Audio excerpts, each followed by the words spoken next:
Hi, Frank. Good to see you. To see you, Chris. Happy New Year. And to you. Well, first of all, how are you feeling? Because I know you've had some like serious back issues in the last few weeks. Yeah, well, it's been quite a while, but yeah, I had a fusion operation just before Christmas, and this mending, except I snapped my Achilles or tore my Achilles tendon, which is Oh, hampered a bit. So, but I'm getting there. I'm getting there. well, I'm sorry to hear that. Do you think you're going to be able to take your seat for Beterbiev Yard on the 28th of January? Yeah, I'll be there. Don't you worry about it. I'm not going to miss that one. That's a great fight.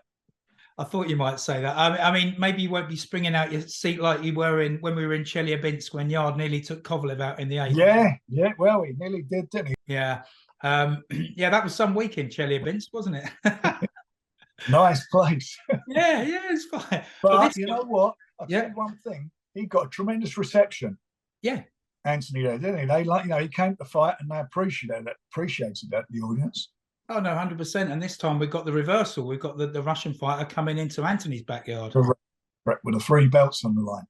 Yeah, absolutely. So, I mean, you can't sugarcoat it. Beterbiev is a bit of an animal, isn't he? He's 18 fights, 18 wins, 18 knockouts.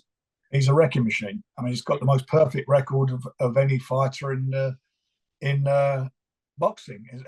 A champion in boxing at the moment.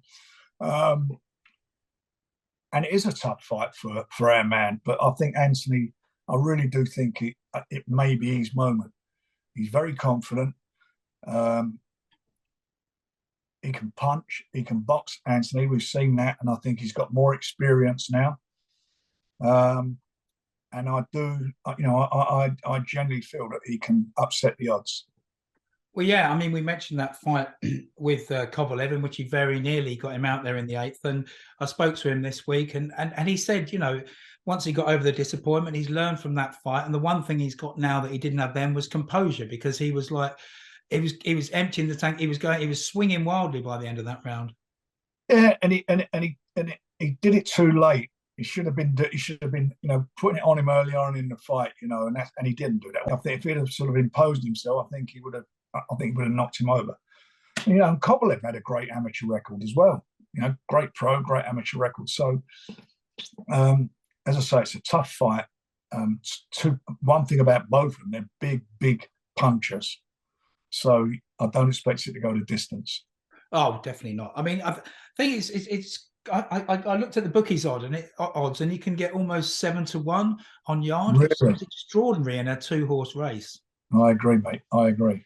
I, Um, because what Anthony's got is, as you said, he's got that killer instinct as well. He's got that power. He's got the ability to knock people out, as he has done many times in the past. he does. He can do that, and you know, the only other loss he's got on his record was that points decision when he was having that bad time during COVID. Terrible, terrible time for him. He lost three members of his family due to COVID. Very close members, and that I think took a lot out of him. But he showed what he's all about in the rematch against Lyndon Arthur when he totally destroyed Lyndon. Yeah, and again, to bring the bookies up, Lyndon was going into that fight as the favourite. Everyone had written Yard off without knowing the circumstances in which he fought under, and he delivered an awesome display that night. He did. So, my fingers crossed. We picked the mat. We picked the time. I hope our timing's right on this. Well, yeah, I mean, when you talk of timing, the one thing Anthony's had that Beterbiev hasn't had is a fight in the last few months. So he's shaken that ring rust off. He's not going into it cold. No, that was important. We got him out. I mean, it was basically get a run out. He's had the run out, and this now, the end of the day now, it's up to him. We're just over a week away from it, and it's now his to go and win. He gets in that ring, he's got to show everybody what he's capable of. I think he's capable of doing it. And he's in front, as I mentioned, with his home crowd behind him as well. Yeah, and they will be behind him. There's no doubt about that. Again, with Beterbiev, he is one of the best pound for pound fighters in the world. But his supporters and a lot of people in boxing, a lot of fans are already talking about his next fight with Bivol, like completely overlooking Anthony as if this just is like a stepping stone.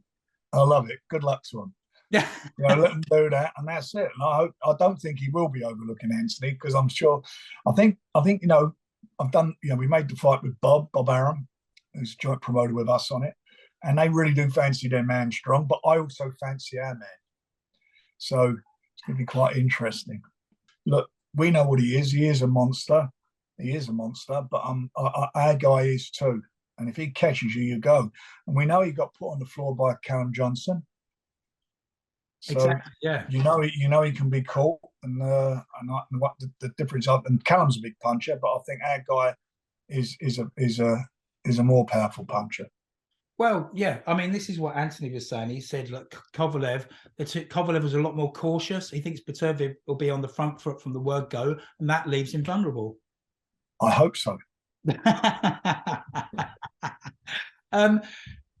In your heart of hearts, what does Anthony need to do to win? How do you see the fight? He's got to impose. I think he's got to impose himself. He's got to pace himself. He's got to impose himself, and he's got to just keep his hands up and keep working off of his jab. And then when it comes, just eventually he'll find it. That's what he's got to do. Keep his hands nice and tucked up, and he's fast, Anthony. He's not slow. He's fast. I'm hoping that he shows his boxing skills, Anthony. And I think if he does that, and I think if he sets a pace, I think he can. I think the opening will come. And if he clips him, he catches him, Anthony's a good finisher. If he catches him, then which is what I'm hoping will happen. And if he does that, we might see you leaping out that seat again against doctor's orders. I'll spring up there. Before Anthony comes on, we've got another exciting fighter making his professional debut. Tell me a bit about him. Yeah, Moses, Holy Moses. I mean, I'll tell you what, I'm thrilled that we've signed him. 18 in last December, making his pro debut. He's a former European gold medalist, champion in that tournament. The 4 fights he had, he knocked them all out in the first round. He then went on to win the World Championship, Amateur Championship, Junior Amateur Championship, and knocked 2 out, 1 on the floor and the other one was a points decision. So, he's an exceptional young talent. There's been lots of talk about him in the trade, about him sparring and working with big name heavyweights and experienced heavyweights and doing extremely well. And all I've had is heard great things about him, and we've been sponsoring him for a couple of years now, I think. So we've been, from day one, we've had our eye on him, and as I say, I'm absolutely delighted that he's on our books now. Yeah, I mean, we all hear, this kid's going to be the next Prince Nassim, this kid's going to be the next Mike Tyson. But this guy, I've heard his name mentioned for quite a while now. And he was, a lot of people thought maybe he'd go down the Olympics route, but he's actually, what he wants to beat Mike Tyson's record of becoming the youngest world champion. I mean, it's a genuine ambition, but you've got to be really active to do that. And if I feel that he can cope with that at a young age, tender young age, then we'll do it. I'm not going to sling him in, and I'm not going to burn him out. But if I feel that he can do that, and he's so confident, I'm caught up in his confidence with it, but he is very impressive. I think at his age, I remember when Daniel Dubois turned pro, and I said he's the best young heavyweight at his age to turn pro, and he was. I mean, look where he's gone on to become he's got a WBA version of a title. This young man is also something very, very special. And I think it was late last year, I was talking to Daniel, and his father came over, and they didn't know that we was involved with him at that stage. And I said to him, who you've been sparring with? And he mentioned him. I said, how'd you go with him? How was he? And his dad said to me, you need to sign him up. He's the best thing since last week. and Daniel said, he's a handful. Wow. Yeah. And that's all when he's, in his not even turned 18. So I did tell him that we'd already done the business. Well, maybe they might fight each other down the line. Who knows? Yeah, I mean, that's what happened. He's behind them. I mean, what's Daniel's coming up to? He's what's he? I think he's had about 16, 17 fights, whatever he's had now. So he's got a way to go for that. But and we've got David Adelaide as well, who's fighting on BT in February. I mean, he's a good heavyweight. He's 10-0 now, fighting another 10-0 heavyweight. So the heavyweight division, we're blessed in. There's some great fights to be made down the road with them all. I was going to say, you're not really lacking options there, are you, in the heavyweight decision? Well, we've worked hard on this. We've worked very hard on this, Chris, and we over the years. And we said when we done the deal with BT, this is what we're going to do, and we're doing it, and we've done it. That's brilliant. Well, talking of your main heavyweight, Tyson Fury, Alexander Usyk, are we any nearer to getting this fight done? I think we are, but I can't give you any more information at the moment till it's signed. But I'm they both want the fight, and I'm confident we're going to get it over the line.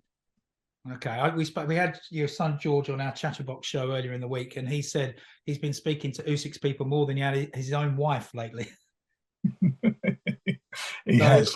So that's a good sign. Okay, well, we'll leave that one for now. Joe Joyce, another name. Are we expecting to see him out soon? Joe will be out in April, and hopefully we'll be in a position to announce his opponent in the next few days.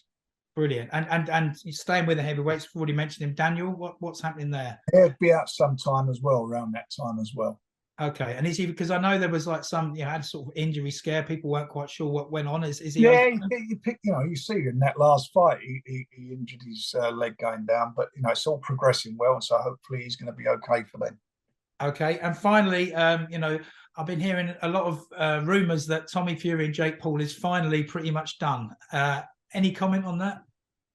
Not at the moment. Again, the conversations are really going well, and I'm hoping that if it happens, that there'll be an announcement. Brilliant. Okay. Well, listen, Frank, I look forward to seeing you on Saturday, and your back specialist might be able to watch through his fingers if it goes the way you expect. Listen, if he's there, he'll be watching through his fingers, because you're going to be on the edge of the seat with this fight. This is a great fight. Two absolute powerhouse punchers. And I would say arguably it's worthy of a pay-per-view fight, but BT Sport customers get it for nothing. Exactly. So it's great exposure for the guys. Brilliant. Thanks ever so much, Frank. Good to see you. Cheers, Chris. Good to speak to you, mate.